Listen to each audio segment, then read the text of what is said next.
రైతులకు సంబంధించి మనం చూసుకుంటే మరొక గుడ్ న్యూస్ అనమాట. సో పీఎం కిసాన్కి సంబంధించి మరొక అప్డేట్తో మీ ముందుకైతే వచ్చాను.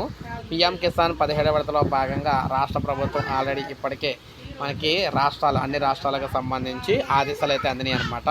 ప్రధాని మోడీ గారు పీఎం కిసాన్కి సంబంధించి సంతకం అయితే చేసిన తర్వాత చాలామంది ఖాతాలకు అయితే డబ్బులు అయితే రాలేదు. అయితే చాలామంది అంటున్నారు ఫేక్ న్యూస్ అని చెప్పేసి అంటున్నారు. సో ఆల్రెడీ సాక్షాత్తు ప్రధానమంత్రి మోడీ గారే పీఎం కిసాన్కి సంబంధించి మొదటి ఫైల్ డబ్బులు విడుదల చేస్తూ సైన్ అయితే చేయడం జరిగింది. అదైతే ఫేక్ న్యూస్ కాదు. ఇక కొంతమందికి జమ అవ్వడం కూడా జరిగింది. అది కూడా ఫేక్ న్యూస్ అయితే కాదు. ఆల్రెడీ మన ఛానల్లో సబ్స్క్రైబర్లకి కొంతమందికి డబ్బులు కూడా రావడం అయితే జరిగింది. కాకపోతే ఇక్కడ ప్రాబ్లం ఎక్కడ వచ్చిందంటే చాలామందికి రాకపోవడంతో ఈ పథకానికి సంబంధించి డబ్బులు రావట్లేదని చెప్పేసి అనుకుంటున్నారు.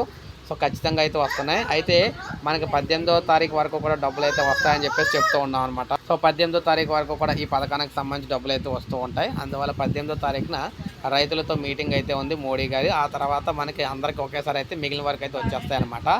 సో ఈ రోజు కూడా కొంతమందికి అయితే జమ చేయబోతున్నారు. అందుకే వీడియో చేయడం అయితే జరిగింది. పీఎం కిసాన్ పథకానికి సంబంధించి 2000. సో ఒక లైక్ చేయండి, సబ్స్క్రైబ్ చేసుకోవద్దు, మన ఛానల్ సబ్స్క్రైబ్ చేసుకుని